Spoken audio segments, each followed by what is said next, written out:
All right, guys. I'm winding down the day at work here at home, and we went ahead and made a move today, so I thought I'd go ahead, jump on my phone, and make a quick informal video. If you were concerned about the Seahawks secondary this season, and I wasn't too concerned about it, but if you wanted to get a little better, if you wanted to acquire some depth, if you wanted to give us some room for maybe an injury or a player just falling off, then you might have gotten what you wanted today, because the Seahawks, with a couple defensive ends still out there ripe for the picking, and hopefully we land one of them. Don't get me wrong, we are not done. We had better not be done, but we went out and traded for Quinton Dunbar of the Washington Redskins. He's a cornerback. He's 27 years old. He's like 6'1" and 200 pounds, so he's a pretty good size for a cornerback. He can certainly play on the outside in Pete Carroll's system. This is the kind of cornerback that Pete Carroll likes to put on the outside. And basically, to me, I don't see how this trade can go wrong. I mean, it's a 5th-round pick.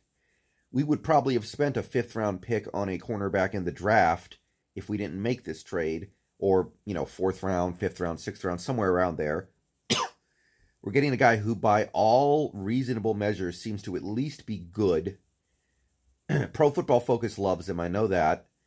PFF thinks that he's one of the best cornerbacks in the league by their grading system, which, don't drink all the Kool-Aid when it comes to PFF. They're doing some stuff that is really cool, but they're definitely going to get things wrong, especially with how fast they pump out their numbers. But by any reasonable measure, it seems like Quinton Dunbar is a good cornerback. He's talented, capable, and he's not old.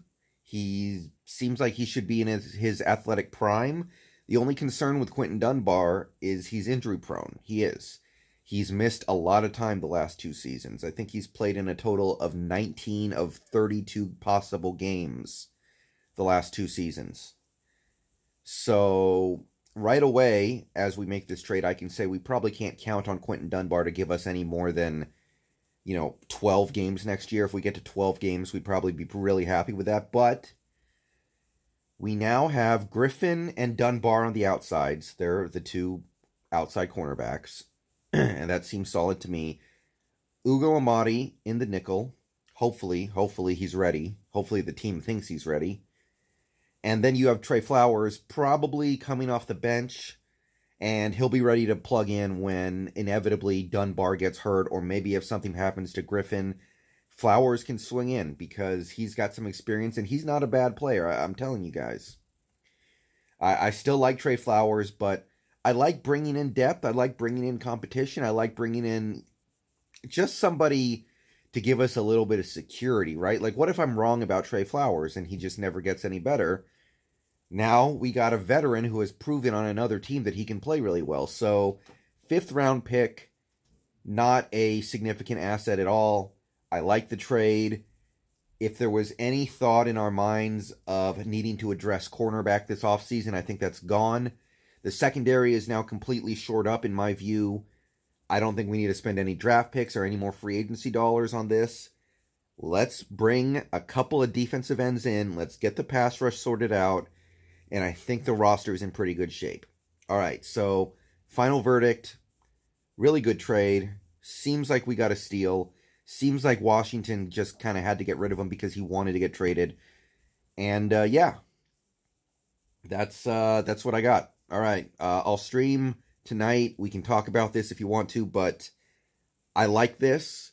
But once again, what we are doing so far in free agency, what we have done so far is good, but only if we can land a couple of big pieces at the end here to bring it all together, or else all we did was secure another season of mediocrity. All right, peace.